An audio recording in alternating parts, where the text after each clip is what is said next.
how to set up your recovery kit on Zengo Wallet. If you want to set up your recovery kit on Zengo Wallet, it is actually quite very simple.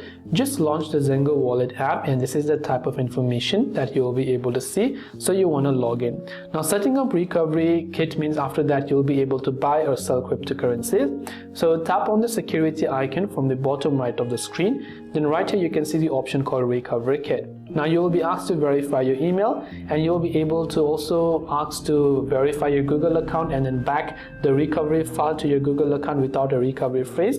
And last but not the least, you have to enable biometric security. So you can select that, you can create a 3D face lock, and you can tap on continue. You can go ahead and simply set up your face ID just like this, which is a 3D face lock. And once done, then you will be able to go ahead and then complete your recovery kit.